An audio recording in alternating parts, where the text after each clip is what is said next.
Chers frères et sœurs, un peu d'air fait du bien. J'espère que vous allez bien, que vous tenez le coup avec Dieu, avec le soutien aussi les uns des autres, le soutien fraternel. J'ai eu plusieurs d'entre vous dans différentes situations, isolés de leur famille, des parents croulant sous toutes les tâches à accomplir, puisqu'il faut maintenant qu'ils soient professeurs ou instituteurs pour différents âges. Voilà, personne inquiète pour leur travail, pour leur entreprise. Alors, courage, le Seigneur est là.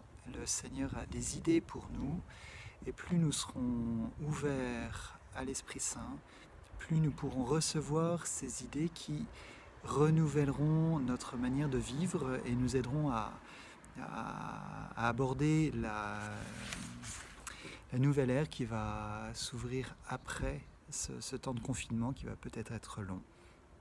Mais temps qui pourra vraiment être renouvelé, nouveau.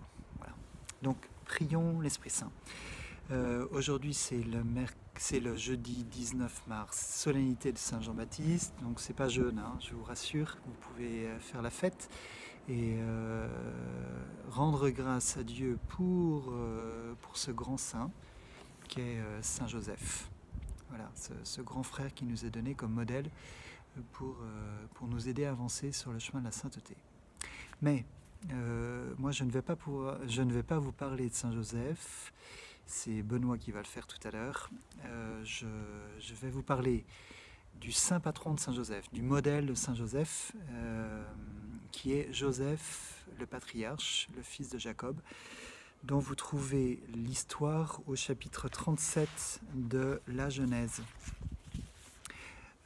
C'est important hein, de relire l'histoire de ces grands patriarches, et surtout de Joseph, ce Joseph-là, qui est saint aussi bien sûr, et qui est une figure de sainteté assez extraordinaire dans l'Ancien Testament, qui prépare de manière étonnante le Christ, dont il présente déjà un certain nombre de qualités réellement. Alors, donc, je vous invite à lire son histoire à partir du chapitre 37 de la Genèse. Si vous pouvez le faire en famille, faites-le. On a des traces dans un diocèse du sud de la France de temps où, du fait d'un évêque qui était très soucieux d'éduquer ses fidèles, les invitait à discuter ensemble sur la parole de Dieu. Et au Moyen-Âge, donc à ce moment-là, on retrouve chez certaines familles des témoignages disant que certaines familles, lors des longues soirées d'hiver, où on n'avait pas grand-chose à faire, si ce n'est à se raconter des histoires, à chanter, à passer un temps ensemble divertissant, eh bien, certaines familles choisissaient de faire Lectio Divina, et certaines allaient jusqu'à discuter pendant 2 heures d'affilée sur la parole de Dieu qu'ils étaient en train de lire ensemble. Donc n'hésitez pas à commencer, à avancer sur ce chemin. Ça sera source de grands éclairements pour chacun dans la famille. Le contexte de Joseph. Joseph a beaucoup de chance et en même temps il n'a pas de chance parce qu'il a un papa qui l'aime trop et qu'il privilégie par rapport à ses frères, qui lui donne notamment un manteau princier, et ce qui fait que deuxième malchance, eh bien ses frères le jalousent, et le texte nous dit au chapitre 37 qu'ils haïssent leurs frères. Donc Joseph est au milieu de nombreux frères qui le haïssent. C'est pas facile. Et s'ajoute à ça le fait que Dieu lui parle en songe 2 fois, lui donne à voir que ses frères vont s'incliner devant lui, et plus que ses frères, même le soleil, la lune et les étoiles vont s'incliner devant lui le petit Joseph, ce qui provoque la ire de ses frères qui le haïssent encore plus. Un jour que ses frères sont partis surveiller le troupeau de leur père, Jacob, Joseph est resté avec son père parce que son père ne veut pas qu'il s'éloigne. Encore signe qu'il est privilégié par rapport aux autres, mais son père à un moment lui dit va rejoindre tes frères. Il traverse la Terre Sainte, met du temps à les trouver, voilà, c'est pas simple. Et cela dit un petit peu de l'épreuve qui va arriver, parce que Joseph sait très bien que c'est pas une sinécure que de rejoindre des frères qui le jalousent, qui ne l'aiment pas. Et de fait, quand il le voit arriver au loin, ses frères ourdissent un complot contre lui, veulent le tuer carrément. Et il y a Ruben, le grand, qui réussit à les calmer un petit peu, à leur dire non, on ne peut pas le tuer, mais si on le vendait comme esclave. Ce qu'ils font, ils le jettent dans une citerne et ils attendent une caravane.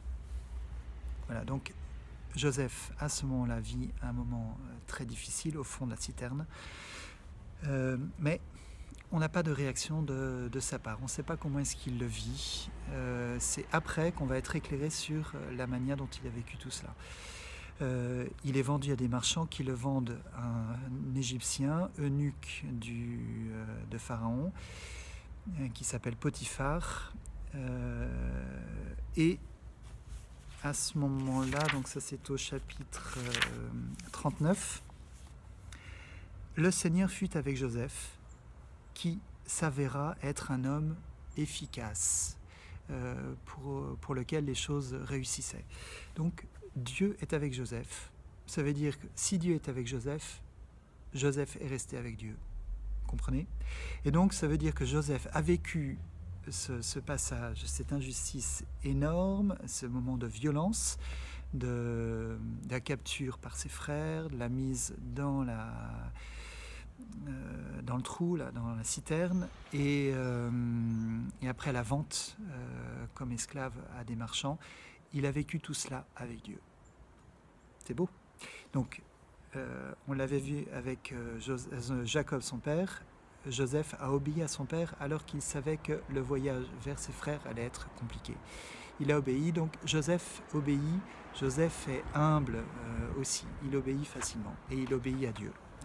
Il vit ses épreuves, ses injustices avec humilité, en se remettant à sa place. Lui n'est que créature et il sait que Dieu est créateur, qu'il est au-delà de tout et donc il peut faire confiance à Dieu, ce qu'il fait. Et alors, ce qui est beau, c'est que Potiphar, donc son maître, vit que le Seigneur était avec lui et qu'il faisait réussir entre ses mains tout ce qu'il entreprenait. Vous voyez, une des grâces qui ressort de l'attitude de Joseph, c'est que il permet à Dieu de se communiquer aux autres, à Potiphar qui ne le connaît absolument pas. Potiphar, en voyant ce jeune Joseph, esclave, découvre que le Dieu d'Israël est avec lui. Il découvre le Dieu d'Israël et il voit que Dieu le favorise, que Dieu le bénit dans son épreuve, au point de tout faire réussir tout ce qu'il entreprend. Et donc Potiphar va lui faire confiance, va lui confier toutes les affaires de sa maison, ce qui est pas mal. Et Joseph va beaucoup apprendre, lui qui a été protégé, surprotégé par son frère. Là, Joseph va déployer toutes ses qualités humaines, intellectuelles, de gestionnaire et autres. Voilà, c'est un temps béni. S'ensuit un temps très difficile où à nouveau il va vivre l'injustice puisque la femme de Potiphar désire Joseph, il est beau, et elle veut coucher avec lui. Et il préfère ne pas blesser Dieu, ne pas commettre ce grave péché, et il préfère subir l'injustice pour être fidèle à Dieu. Voilà, encore un haut fait de Joseph. Et Joseph est envoyé en prison. Voilà. Et ce qui s'est passé avec Potiphar se passe avec le gestionnaire de la prison. Il voit que tout réussit à Joseph. Et donc, le responsable de la prison va confier la gestion de l'intérieur de la prison à Joseph. Joseph se retrouve avec 2 hommes qu'il va éclairer et il va permettre à l'un de se préparer à sa mort, à l'autre de se préparer à sa libération. Celui qu'il aide et qui est libéré lui promet de penser à lui et de parler de lui pour le faire libérer. Et en fait, c'est encore une injustice. L'autre, une fois qu'il est libéré, ne pense plus au pauvre Joseph qui est en prison. Mais Pharaon a un songe. Il se trouve que Joseph est le seul à avoir l'explication du songe et à donner des recommandations à Pharaon pour gérer la crise qui va venir. Et là, même chose, Pharaon va découvrir la qualité de Joseph et va lui confier toutes les affaires de son royaume. Joseph va de ce fait permettre à Égypte de survivre, de bien vivre en fait, et va sauver de la famine tout le peuple d'Égypte et beaucoup de personnes qui vont venir en Égypte comme migrantes pour rechercher la nourriture parce qu'ils n'en ont plus chez eux. Et Joseph va ainsi sauver sa propre famille. Et en sauvant sa propre famille, il va aussi aller au-delà de son amour pour tous, puisqu'il va pardonner à ses frères. Voilà. Donc pour résumer, Joseph est un ovni, un monstre de perfection. Il est vraiment homme, il est très sensible, il pleure, il est ému, mais il est fidèle à Dieu et Dieu déploie sa grâce de manière étonnante à travers lui grâce à cette confiance et à cette fidélité. Voilà, vous comprenez comment ce Joseph-là nous prépare à Saint Joseph qui lui aussi, dans l'adversité, alors que Dieu va changer ses plans, va décider de faire confiance à Dieu plutôt que de pécher ou de mal faire.